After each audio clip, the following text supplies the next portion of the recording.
News taste buds. ഇന്ന് നമുക്ക് Onam special അരിപ്പായസത്തിൻ്റെ recipe എങ്ങനെയാണെന്ന് നോക്കാം. അപ്പോൾ റെസിപ്പിയിലേക്ക് കടക്കുന്നതിന് മുമ്പേ തന്നെ എൻ്റെ ചാനൽ ഇതുവരെ സബ്സ്ക്രൈബ് ചെയ്തിട്ടില്ലാത്തവരുണ്ടെങ്കിൽ ഒന്ന് സബ്സ്ക്രൈബ് ചെയ്യണം. അതിൻ്റെ കൂടെ ബെല്ലൈക്കണിൽ ഓൾ എന്നോട് ക്ലിക്ക് ചെയ്യണം. അപ്പോഴേ ഞാൻ വീഡിയോസ് ഇടുമ്പോൾ നിങ്ങൾക്ക് ഉടനെ ഒന്ന് മെസ്സേജ് വരുള്ളൂ. പായസം ഉണ്ടാക്കാൻ വേണ്ടി ഒരു പാൻ ഒന്ന് അടുപ്പിൽ വെച്ച്, പാനോ അല്ലെങ്കിൽ ഒരു ഉരുളിയോ അടുപ്പിൽ വെച്ച് നന്നായിട്ടൊന്ന് ചൂടായതിന് ശേഷം അതിലേക്ക് 3 ടീസ്പൂൺ നെയ്യ് ചേർത്ത് കൊടുക്കാം. ഇനി നെയ്യ് ഒന്ന് ചൂടായി വരുമ്പോഴേക്കും അതിലേക്ക് കുറച്ച് കാഷ്യൂ നട്ട്സ് ചേർത്ത് കൊടുക്കാം. കാഷ്യൂ നട്ട്സ് ഒക്കെ നിങ്ങളുടെ ഇഷ്ടമനുസരിച്ച് ചേർക്കാവുന്നതാണ്. അപ്പോൾ കുറച്ച് കാഷ്യൂ നട്ട്സ് ചേർത്ത് ആദ്യമേ ഇതൊന്ന് വഴറ്റിയെടുക്കണം. ഒരു വിധം ഒന്ന് നിറം മാറി വരുമ്പോഴേക്കും അതിലേക്ക് റൈസിൻസും കൂടെ ചേർത്ത് കൊടുക്കാം. കാഷ്യൂ നട്ടും റൈസിൻസും കൂടി ചേർത്ത് നന്നായിട്ട് ഇതൊന്ന് ഫ്രൈ ആയി വരണം. അപ്പോൾ ഒരുപാട് മൊരിഞ്ഞു പോകരുത്. ഒരു ലൈറ്റ് ബ്രൗൺ കളറിൽ രണ്ടും ഒന്ന് ഫ്രൈ ആയി വരുന്നത് വരെ നമുക്കൊന്ന് വറുത്തെടുക്കാം. ഈ ഒരു പാകത്തിന് വറുത്തെടുത്തതിന് ശേഷം നമുക്ക് ഇത് മറ്റൊരു പാത്രത്തിലേക്ക് കോരി മാറ്റാം.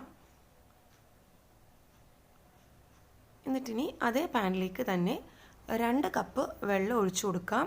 ഇത് നമുക്ക് അരിപ്പായസമാണ് ഉണ്ടാക്കുന്നതെന്ന് പറഞ്ഞിട്ടുണ്ടായിരുന്നു. അപ്പോൾ അരി ഒന്ന് ആദ്യമേ നമുക്ക് വേവിച്ചെടുക്കണം. അപ്പോൾ അതിനുവേണ്ടിയാണ് 2 കപ്പ് വെള്ളം ഒഴിച്ചു കൊടുക്കുന്നത്. പിന്നെ ഞാനിവിടെ 1 കപ്പ് അരിയാണ് എടുക്കുന്നത്. 1 കപ്പ് അരിക്ക് 2 കപ്പ് വെള്ളം എന്ന അളവിൽ വേണം വെള്ളം എടുക്കാനായിട്ട്. ഇനി അതിലേക്ക് ഒരു 4 ടേബിൾ സ്പൂൺ മിൽക്ക് പൗഡർ ചേർത്ത് കൊടുക്കാം.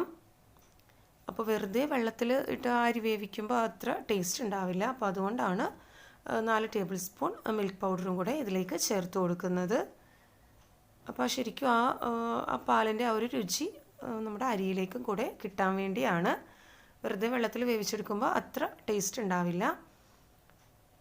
പിന്നെ മിൽക്ക് പൗഡറും കൂടെ ചേർത്ത് നന്നായിട്ടൊന്ന് ഇളക്കി യോജിപ്പിച്ച് കൊടുക്കാം. അപ്പോൾ ഇതൊന്ന് ചൂടാവുമ്പോൾ തന്നെ ആ മിൽക്ക് പൗഡറിലുള്ള കട്ടയൊക്കെ മെൽറ്റായി പോയിക്കോളും. ഇനി ഇതിലേക്ക് ആ മധുരം ഒന്ന് ബാലൻസ് ചെയ്യാൻ വേണ്ടി ഒരു നുള്ള് ഉപ്പ് ചേർത്ത് കൊടുക്കാം. പിന്നെ ആവശ്യത്തിനുള്ള പഞ്ചസാര, ഞാനിവിടെ ഒരു 3/4 കപ്പോളം പഞ്ചസാര ചേർത്ത് കൊടുക്കുന്നുണ്ട്. അപ്പോൾ ഞാൻ നേരത്തെ പറഞ്ഞു 1 കപ്പ് അരിയാണ് ഞാൻ എടുത്തിരിക്കുന്നത്. 1 കപ്പ് അരിക്ക് 3/4 കപ്പ് പഞ്ചസാര എന്ന അളവിൽ പഞ്ചസാര ഇട്ട് കൊടുക്കാം. പിന്നെ മധുരം നിങ്ങളുടെ ഇഷ്ടമനുസരിച്ച് ചേർക്കാവുന്നതാണ്. അപ്പോൾ ഇതിപ്പോൾ കറക്റ്റ് പാകമാണ്. 3/4 കപ്പ് പഞ്ചസാര എന്നുള്ളത് കറക്റ്റ് അളവാണ്. ഇനി ഇത് ഒന്ന് തിളക്കുന്നത് വരെ വെയിറ്റ് ചെയ്യാം. ഇനി അതിലേക്ക് 3 ഏലയ്ക്ക ഒന്ന് ചതച്ചെടുത്തതിന് ശേഷം 3 ഏലയ്ക്കയും കൂടെ ഇതിലേക്ക് ഇട്ട് കൊടുക്കാം. അപ്പോൾ ആ പാലൊന്ന് തിളച്ച് വരുന്നുണ്ട്. ഇനി അതിലേക്ക് 1 കപ്പ് ബാസ്മതി അരിയാണ് ഞാൻ എടുത്തിട്ടുള്ളത്. നമ്മൾ ബിരിയാണിക്കൊക്കെ യൂസ് ചെയ്യുന്ന അരിയാണ്. അരി നന്നായിട്ടൊന്ന് കഴുകിയെടുത്തതിന് ശേഷം 1 കപ്പ് അരി ഇതിലേക്ക് ചേർത്ത് കൊടുക്കാം. അപ്പോൾ ഞാൻ നേരത്തെ പറഞ്ഞിട്ടുണ്ടായിരുന്നു 2 കപ്പ് വെള്ളം, 1 കപ്പ് അരിക്ക് 2 കപ്പ് വെള്ളം എന്ന അളവിൽ വേണം വെള്ളം എടുക്കാനായിട്ട്. ഇനി ഇത് നമുക്കൊന്ന് ഇളക്കി യോജിപ്പിച്ച് കൊടുത്തതിന് ശേഷം ഇതൊന്ന് മൂടി വെച്ച് വേവിച്ചെടുക്കാം. അപ്പോൾ ഈ അരി ഈ പാലിൽ കിടന്ന് നന്നായിട്ടൊന്ന് വെന്ത് കിട്ടണം. അപ്പോൾ അതിന് വേണ്ടി ഒന്ന് ഇളക്കി യോജിപ്പിച്ച് കൊടുത്തതിന് ശേഷം നമുക്കിതൊന്ന് മൂടി വെച്ച് വേവിച്ചെടുക്കാം. ഇത് ഏകദേശം ഒരു 10 മിനിറ്റ് വരെ ഒന്ന് മൂടി വെച്ച് വേവിച്ചെടുക്കണം.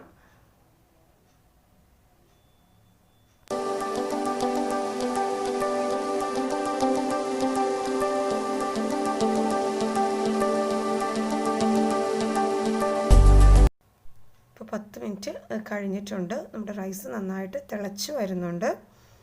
അപ്പോൾ ശരിക്കും ആ പാലിൽ ആ പഞ്ചസാരയുടെ മധുരമൊക്കെ ശരിക്കും ആ അരിയിലേക്ക് പിടിച്ച് കിട്ടാൻ വേണ്ടി കുറച്ച് നേരം ഇതൊന്ന് കുക്ക് ചെയ്തെടുക്കണം. പിന്നെ ഇതൊന്ന് ഇളക്കി യോജിപ്പിച്ച് കൊടുക്കാം. അപ്പോൾ ശരിക്കും ഈ റൈസ് ഒന്ന് ഹാഫ് ബോയിൽഡ് ആയി കിട്ടണം. അപ്പോൾ നമ്മൾ ബസ്മതി റൈസ് ആയതുകൊണ്ട് തന്നെ പെട്ടെന്ന് കുക്കായി കിട്ടുകയും ചെയ്യും. ഇതിപ്പോൾ ഹാഫ് ബോയിൽഡ് ആയി കിട്ടിയിട്ടുണ്ട്. ഇനി ഇതിലേക്ക് നമുക്ക് 1 ലിറ്റർ പാൽ ചേർത്ത് കൊടുക്കാം. അപ്പോൾ ഞാനിവിടെ തേങ്ങാപ്പാലൊന്നുമല്ല, സാധാരണ പാക്കറ്റ് പാലാണ് ചേർത്തിട്ടുള്ളത്. അപ്പോൾ 1 ലിറ്റർ പാൽ ഇനി ഇതിലേക്ക് ഒഴിച്ചു കൊടുക്കാം. അപ്പോൾ ഇത് ഇതേപോലെ തന്നെ നിങ്ങൾക്ക് ഇതേ സെയിം മെത്തേഡിൽ കുക്കറിലാണെങ്കിലും ചെയ്യാവുന്നതാണ്. അപ്പോൾ കുക്കറിലാകുമ്പോൾ കുറച്ചുകൂടെ പെട്ടെന്ന് തന്നെ ഈ പായസം റെഡിയായി കിട്ടും. പിന്നെ ഇതിലേക്ക് പാലും കൂടെ ഒഴിച്ചു കൊടുത്തതിന് ശേഷം നന്നായിട്ട് ഒന്നുകൂടെ ഇളക്കി യോജിപ്പിച്ചിട്ട് ഇതൊന്നുകൂടെ മൂടി വെച്ച് വേവിച്ചെടുക്കണം. എന്നിട്ട് ശരിക്കും ആ പാലും ഒന്ന് കുറുകി വരണം. ആ ഒരു പാകത്തിന് നമുക്കിത് കുക്ക് ചെയ്തെടുക്കണം. ഇതൊന്ന് മിക്സ് ചെയ്ത് കൊടുത്തതിന് ശേഷം ഇതൊന്നുകൂടെ മൂടി വെച്ച് നമുക്ക് നന്നായിട്ടൊന്ന് കുറുക്കിയെടുക്കാം. പിന്നെ ഇതൊരു 10 മിനിറ്റും കൂടെ വീണ്ടും ഒന്ന് വേവിച്ചെടുക്കണം. അപ്പോഴേക്കും ആ പാല് ശരിക്കും നമ്മുടെ പായസം നന്നായിട്ട് കുറുകി കിട്ടുന്നതായിരിക്കും. ഇതിനൊരു 10 മിനിറ്റ് വരെ നമുക്കിതൊന്ന് മൂടി വെച്ച് നന്നായിട്ടൊന്ന് വേവിച്ചെടുക്കാം. പിന്നെ ഇത് കുക്കറിലാണ് വെക്കുന്നതെങ്കിൽ 10 മിനിറ്റ് കൊണ്ട് തന്നെ പായസം റെഡിയായി കിട്ടുന്നതാണ്. കാര്യം കുക്കറിലാകുമ്പോൾ പെട്ടെന്ന് റൈസ് വെന്ത് കിട്ടുകയും ചെയ്യും, നന്നായിട്ട് കുറുകി വരികയും ചെയ്യും. പക്ഷെ അത് ഒരുപാട് വെന്ത് ഉടഞ്ഞു പോകും ചിലപ്പോൾ. അപ്പോൾ അതുകൊണ്ടാണ് ഞാനിങ്ങനെ പാനിൽ വെച്ചിരിക്കുന്നത്. അപ്പോൾ ഇത് ശരിക്കും ആ പാലിൽ കിടന്ന് നന്നായിട്ടൊന്ന് കുറുകി വരുമ്പോഴേക്കും ആ റൈസിലേക്ക് ശരിക്കും ആ പാലിൻ്റെയും പഞ്ചസാരയുടെയൊക്കെ ടേസ്റ്റ് നന്നായിട്ട് പിടിച്ച് കിട്ടും. അപ്പോൾ അതിനു വേണ്ടിയാണ് 10 മിനിറ്റ് കൂടി നമുക്കിതൊന്ന് മൂടി വെച്ച് വേവിച്ചെടുക്കാം. അപ്പോൾ ഇപ്പോൾ നമ്മുടെ പായസം നന്നായിട്ട് കുറുകി വന്നിട്ടുണ്ട്, റൈസും വെന്ത് കിട്ടിയിട്ടുണ്ട്. അപ്പോൾ നല്ല കുറുകി നല്ല ടേസ്റ്റുള്ള പായസം റെഡി ആയിട്ടുണ്ട്. അപ്പോൾ ഇനി ഇതിലേക്ക് നമ്മൾ നേരത്തെ വറുത്ത് മാറ്റി വെച്ചിട്ടുള്ള കാഷ്യൂനട്ടും റൈസിൻസും കൂടി ഇതിലേക്ക് ചേർത്ത് കൊടുക്കാം. അപ്പോൾ കുറച്ച് ഞാൻ മാറ്റി വെക്കുന്നുണ്ട്, നമുക്ക് ലാസ്റ്റ് മുകളിലൊന്ന് ഗാർണിഷ് ചെയ്യാൻ വേണ്ടിയിട്ട്. ബാക്കിയുള്ളത് ഇതിലേക്ക് ചേർത്ത് ഒന്നുകൂടി ഒന്ന് മിക്സ് ചെയ്ത് കൊടുക്കാം.